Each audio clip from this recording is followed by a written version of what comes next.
thank you very much. And it's really a personal honor and an honor of the company to be a part of how we're going to celebrate Canada's 150th birthday. And as the Commissioner alluded to when she was talking about the iPad, there's no doubt in our minds that technology isn't going to play a role in how we do that celebration. Now, just as a reminder, if I could just ask everybody to make sure their cell phones are turned off before we get started. I have heard a couple beeps in the background. As a matter of fact, I should turn mine off. Oh, here we go. Now, how many of you remember the first cell phone? 1980s. These cell phones both received and made phone calls. Now, if we can contrast that to our new cell phones, about this big, which you can tweet, you can surf the web, you can both take movies, take pictures, you can do whatever you want, and it's about 1/100th of the weight of this thing. You can certainly hold that. Now, more seriously, we've seen much change in the past 20 years. Everyone in this room was born into a world where computers were put on desks, where telephones just made voice calls, where you mailed or hand-delivered your brother or your aunt that birthday card on that special day. The phrase, "post to your timeline," had made no sense just 8 years ago. The whole world is changing fast. But if you take a step back for perspective, you see that in the North, change has been even faster. In Europe and America, we went from the Gutenberg printing press to the internet in about 500 years. The first press in Cape Dorset was one that John Houston introduced in 1959. So the gap from that event to the internet was about 50 years. But Northerners show immense capacity for accepting and adapting to change. And that's a good thing because it's not going to slow down. Now, with Canada about to celebrate its 150th anniversary, I want to try and take a look at what the North might look like in that future, and I invite you to take part in that vision. But first, a bit of history. In 1901, the first connected electronic, the North was first connected electronically to the outside world. That's when a 2,000-kilometer telegraph line finally reached Dawson City, Yukon from Quesnel, BC. It had taken 40 years for this line to go from idea to reality. It cost millions of dollars and took many men's lives. William Ogilvie, the then commissioner of the Yukon, had the honor of sending the first words to the outside. "Time and space are annihilated," he sent. "We are of the world now." We are of the world now. The connection was fragile at first. The North and the world were slow to come together. After telegram came telephone, then radio, then microwave service, and finally satellite. But even by Canada's centennial year in 1967, things were pretty basic, or even non-existent for many northern communities. If you lived in a town like Inuvik in 1967, you might have had a phone. If you did have a phone, it was a party line that you shared with 4 or 5 other families. The big news in Inuvik in 1967 was the completion of a long-distance landline to the south. There were a grand total of 6 available voice connections. In other words, 6 long-distance calls, lines were busy. But Inuvik had it good. For 40 years, the town of Atlin in northern BC had a total of 1 long-distance line. It wouldn't get another line until 1974. Of course, many communities had no phone service except by radiophone until well after the centennial. Despite the obstacles from the avalanches to permafrost to geomagnetic storms, we have a communication capacity today that would boggle the mind of centennial year technician.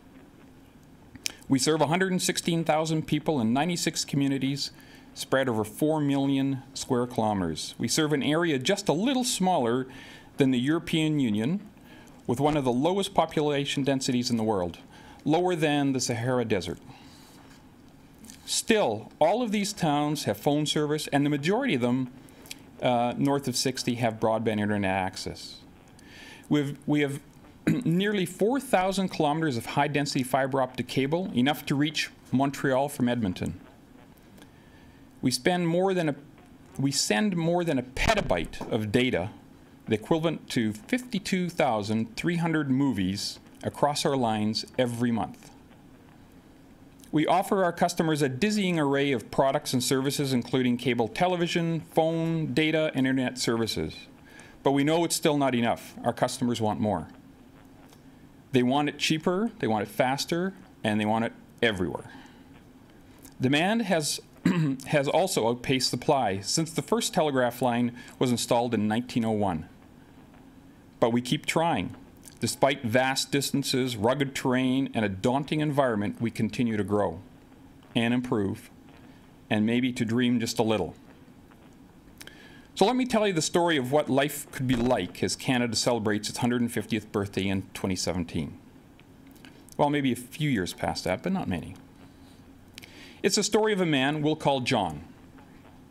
He lives in a remote community near the coast in the Western Arctic. He's a conservation officer for the territorial government. On this day, John's about to go out on the land. There's word of a large caribou herd is nearby on its annual migration.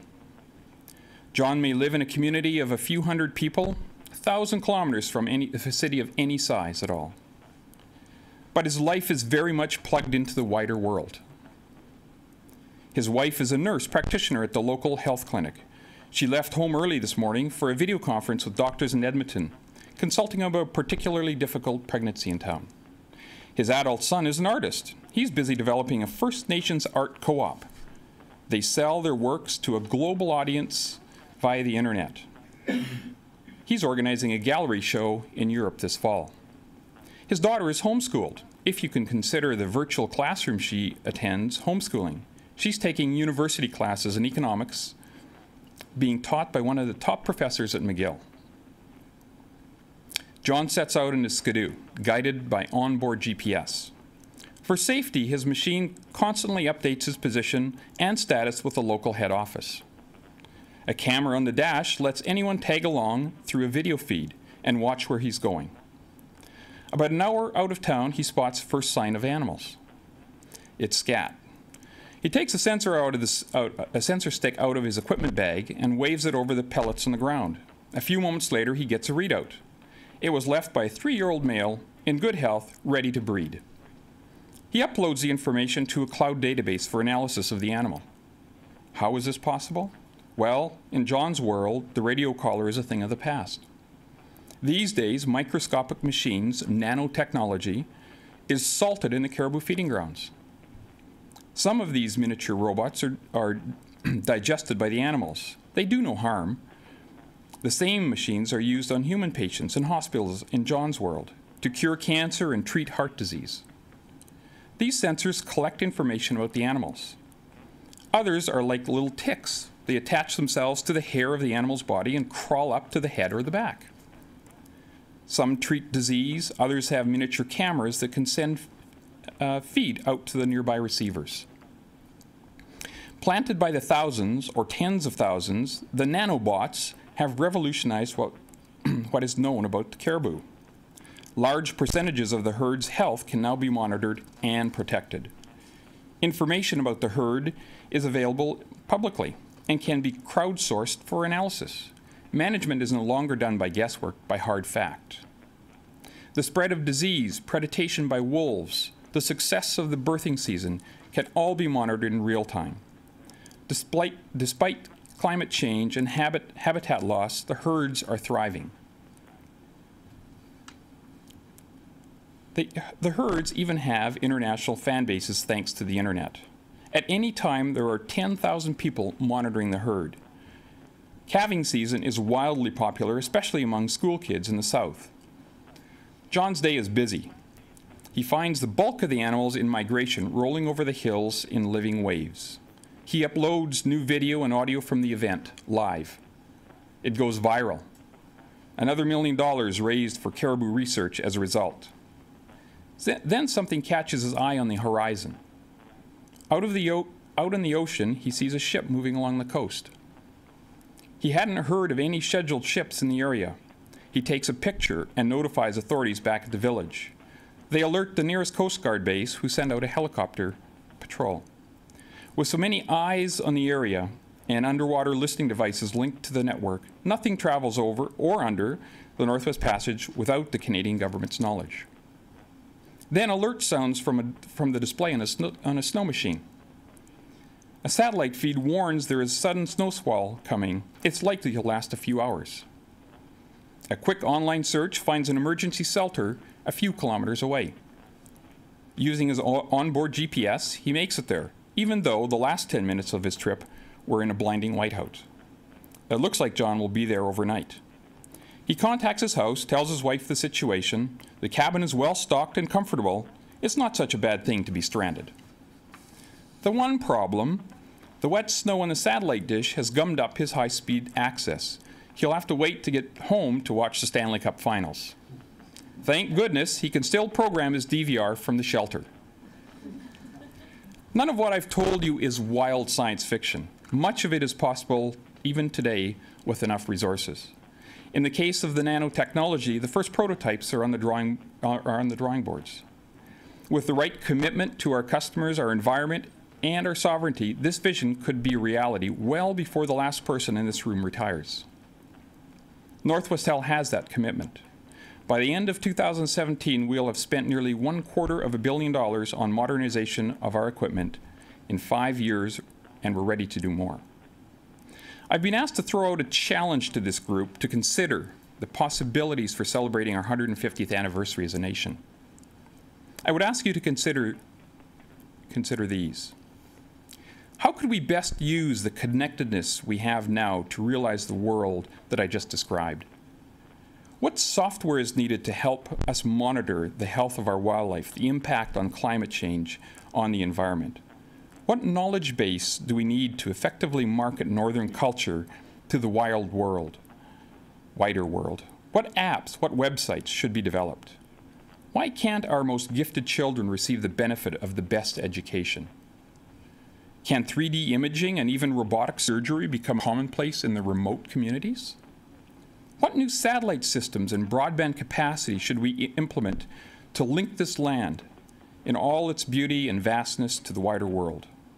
Because make no mistake, that world is certainly coming to us. To repeat Commissioner Ogilvie, time and space are annihilated. We are of the world now. This is more true than ever. Let's use 2017 to show how we are of the world now. Thank you very much.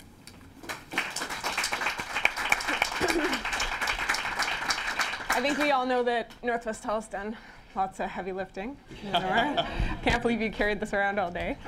So I'm wondering, in terms of the picture that you described, what's the single biggest challenge for Northwestel in getting to that place in terms of technology, and what are you, I mean, maybe this has got to do with your modernization plan, but what are you doing, how are you working to get there? Great question, and I think the biggest component is the applications on the end. As I described, most of the technology is there. Satellite capability is there. It's mostly how do we take that technology now and adapt it to what I've described. So it's not so much the communications technology as the applications on the end that would make some of these things real. So what needs to happen in order to get there? Well, we need bright people like what's in this room and in the other parts of Canada to start to develop some of those applications that would work for some of the things that we're talking about. As an example, not many months ago, the Tlicho here in the Northwest Territories developed a program that allows their students, their young people, to study their language, and they do that over using 4G and internet.